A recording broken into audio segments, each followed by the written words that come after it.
ചുട്ടുപൊള്ളുന്ന വേനലിലേക്ക് ഗൃഹാതുരത്വത്തിന്റെ ആർദ്രതകളെ പെയ്തിറക്കുകയാണ് പൂരങ്ങളും മറ്റുത്സവാഘോഷങ്ങളുമെല്ലാം. പൂരങ്ങളുടെ പൂരമായ തൃശൂർ പൂരമടക്കം ഇനിയുള്ള നാളുകൾ ആഘോഷത്തിമർപ്പുകളുടേതാണ്.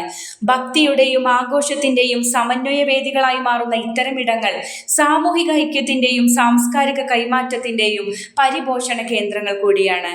ജാതി മത ദേശഭേദങ്ങളൊന്നും തന്നെയില്ലാതെ മനുഷ്യരെന്ന ഒരൊറ്റ വികാരത്തിൽ നമ്മെ ചേർത്ത് നിർത്തുന്നവയാണ് എല്ലാ ഉത്സവാഘോഷങ്ങളും.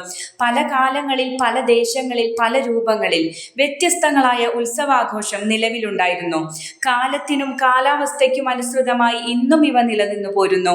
ദേശീയോത്സവമായ ഓണവും പൂരപ്പെരുമയുടെ തൃശൂർ പൂരവും ക്രിസ്മസും ഈസ്റ്ററും ബക്രീദും റമദാനും എന്ന് വേണ്ട തെയ്യവും ആറാട്ടും പൊങ്കാലയും പൂയവും പാട്ടുമടക്കം മലയാളിക്ക് എല്ലാം ആഘോഷത്തിൻ്റെത് തന്നെയാണ്.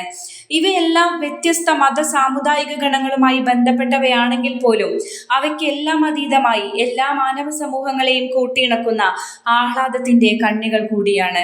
ഓണവും ബക്രീദും ക്രിസ്മസുമെല്ലാം പരസ്പരം പങ്കുവെക്കലിന്റെയും ബന്ധങ്ങൾ പുതുക്കുന്നതിന്റെയും വേദിയായി മാറ്റപ്പെടുമ്പോൾ പൂരവും ആറാട്ടും പെരുന്നാളുമെല്ലാം സഹിഷ്ണുത വളർത്തി ആനന്ദത്തിലൂടെ സമാധാനത്തിന്റെ ലോകം കെട്ടിപ്പടുക്കാൻ സഹായിക്കുന്നു.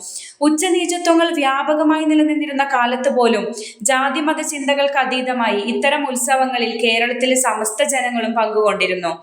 കേവലമായ ആഘോഷം എന്നതിലുപരി നമ്മുടെ നാടിന്റെ ഐക്യത്തെയും കലയെയും പാരമ്പര്യത്തെയും പ്രതിഫലിപ്പിക്കുന്ന ഇവയുടെ പ്രധാന ലക്ഷ്യം സാംസ്കാരിക ഐക്യം തന്നെയാണ്.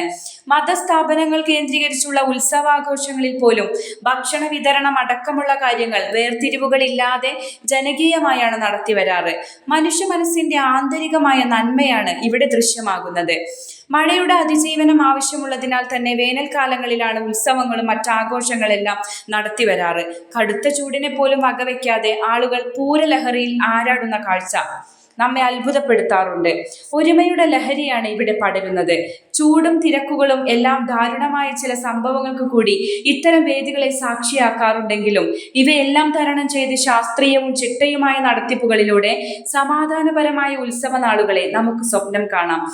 സാംസ്കാരികതയുടെ കുടമാറ്റങ്ങളായി ഇനി വരുന്ന ഉത്സവ നാളുകൾ മാറുന്ന മനോഹരമായ കാഴ്ചയ്ക്ക് സാക്ഷ്യം വഹിക്കാം.